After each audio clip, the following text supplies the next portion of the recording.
This week, you'll learn how to prepare, shoot, and edit photos of rain.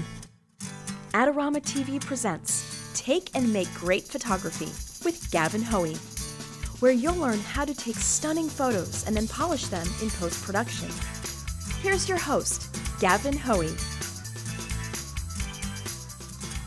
Hello, I'm Gavin Hoey and you're watching Adorama TV. Now today I'm going to take some pictures in the rain. Now taking pictures in the rain can be a risky business, so I've got an umbrella and I've got my camera all weather sealed up. But this isn't going to be any old rain. No, this is going to be rain that I'm creating because today I've got the power to make it rain. Oh yeah! Okay, so whenever we're talking about water and your camera, you've got to think about protecting your gear. This stuff doesn't come cheap and you really don't want to get it soaking wet. So what I've got on here is the Optec rain sleeve. Now this thing may look like a plastic bag with a bit of string at the end, and that's because it's a plastic bag with a bit of string at the end. But don't let that deceive you. It may be cheap, but it does the job. And if you just need something to occasionally cover your camera from a bit of rain, this is perfect. So I've got it all fitted up. On top of my camera, I have an STE2 trigger because in a minute we're going to be setting a flash unit up. But before I do that, let me just set my camera up correctly. Okay, so let's uncover it. So I'm going to be working in manual mode. So I'm switching to M for manual, and then I'm going to choose an aperture. Let's go for an aperture of f8, something middle of the road. And my shutter speed, I'm going to choose the sync speed for the flash of 200th of a second. ISO, we'll keep that nice and low, we'll put it on 100. And then finally, because I'm the only one that's going to be taking this photo, I don't have any assistants to come and help me, it's just me. I'm going to use the self timer. So I'm going to dial in the 10-second self timer so I can actually have enough time to trigger the shutter and actually go and put the water on the umbrella. Okay, so that's the camera set up. Let's set up the flash. Now because it's not a particularly bright or sunny day, for this shot I'm going to use flash. Now I need to get my flash attached underneath my umbrella. Now I could just attach it here, but it would stick into the shot quite a lot. So I'm actually going to mount it a little bit lower down on the lighting stand. And I'm going to use this little clamp here. This clamp's rather good. It has a small stud that sticks off it. So I can clamp this onto the light stand and then use another umbrella bracket, angle that up and attach it on like so. And my Canon 580 flash gun is now underneath the flash, pointing in the right direction. We'll turn it on so we're ready to go.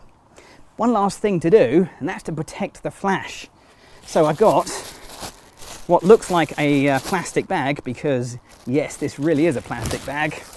We'll put that over the flash gun because this area is going to get very wet, and even though it's an umbrella, I still think there's a fairly good chance this could get a little bit wet, and I'm not taking any chances with my flash. Okay, so the last thing you've probably noticed is the background. So I've hung up a black background. It's one of the pop-up backgrounds. It's made of material, so if that gets a little bit wet, it should be fine. It'll dry out very, very quickly. But because I'm using a sprinkler, I can be very directional about where the water goes. So fingers crossed, most of it will come over here and not too much on the background, and hopefully none at all on the camera. Okay, so I'm ready to take some photos. So let's get the camera going. So first thing I need to do is just make sure it's all framed up and in focus, and then press the shutter. And now I've got 10 seconds. So let's start the water going. Countdown, nearly there. And there you go. Okay. So that's shot number one.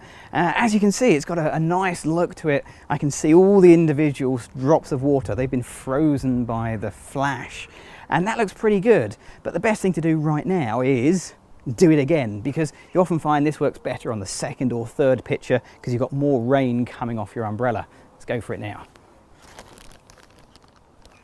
Okay, 10 seconds, here we go.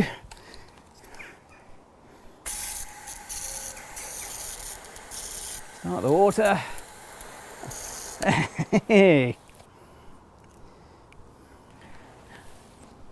Okay, so that's the rain shots done. I want to do one more shot. I want to include my hand in the picture, actually holding the umbrella. But to do that, I'm not going to use the flash, because if I use the flash, it's going to light my hand from below, and that's going to look wrong. So let's switch to aperture priority mode on the camera, and we'll reshoot this without flash.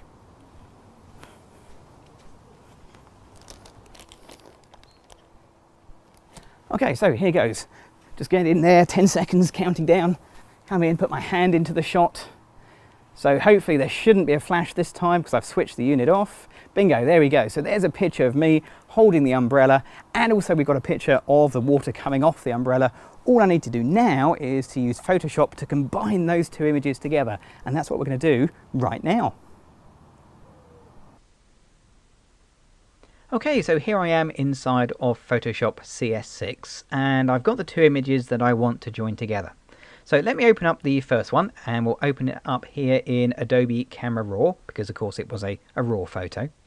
And what I want to do really is, well, probably not too much processing. I can see there's a little bit of burnout here, so I'll take the highlights slider and just bring that back in a little bit. That does mean I lose some of the rain. It's not quite as obvious as it was before. So if I just slide down to the clarity slider, I can increase the clarity slider to make that rain a lot more obvious, but mostly because I just like the effect of clarity.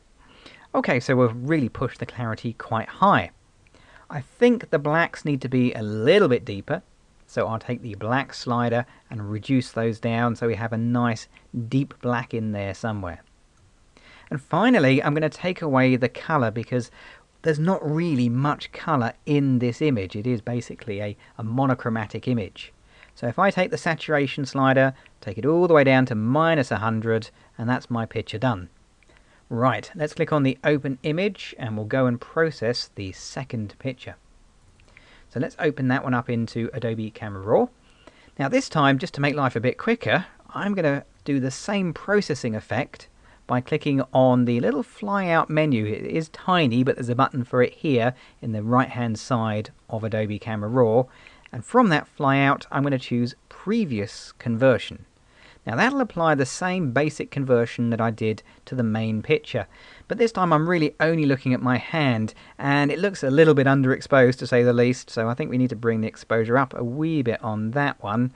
Yeah, I was way out there, wasn't I? There were 1.5 stops, but that's the power of RAW. I can use it to get over small hiccups like that, and then I can just click on Open Image, and we can go back into Photoshop. Right, so that's two images processed. I want to take just a small part of this image, so let me get the rectangular marquee and I'll drag a rectangle over that bit because that's the bit I actually want, and I can choose Edit and Copy, then go over to the other picture and choose Edit and Paste, and that'll paste that bit in. The only problem of course is it's not quite in the right place, so let's get the Move tool and we'll drop it down here somewhere, which is where it roughly needs to go.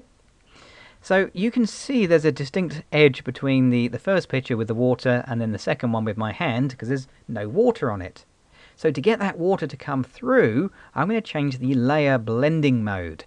Now currently the blending mode is on normal, but if I drop it down and change it to screen, I'll be able to combine the hand and the water. But I can see this isn't really in exactly the right place, so what I'm going to do is use a bit of Edit and Free Transform, and I can just give this a bit of a twist just so it lines up like so, and we can just pop it into position like that. There we go.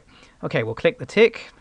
Now all I need to do is just put a little bit of a layer mask on there, and then I'll get a paintbrush and I can paint that away like so. It's just to blend that whole bit in.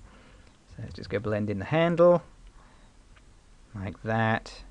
Now you can see here, of course, that the pole does seem to go through my hand, and that's a bit of a problem with the screen blending mode, but not a problem we'd have to live with, because I can simply click on the background layer, and then I'll get black as my foreground colour, and I can just paint on that background layer with a bit of black, and that will hide the pole, and I'll see the bit that I'm actually holding. There you go, that makes it look a lot more realistic.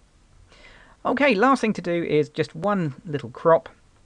So I'll get the crop tool and we'll just go in nice and tight because I don't think I need the whole of this umbrella in. I think we can tell the story by having just part of it, which is going to be that bit right there. And there you go. There's my final picture complete. Adorama TV is brought to you by Adorama, your best source for the equipment and knowledge you need. For all the latest photography, video, and computer gear, visit Adorama.com. Place your order by 7 p.m. and it ships the same day. Plus, the next time you're in New York City, be sure to visit our store located on 18th Street between 5th and 6th Avenue. Check out the Adorama Rental Company for professional cameras, lighting, computers, and more. We'll help you make the best selection to match your needs while giving you the knowledge to achieve the best outcome from your rental. Adorama is your complete solution for equipment, printing, training, and more. Adorama, more than a camera store.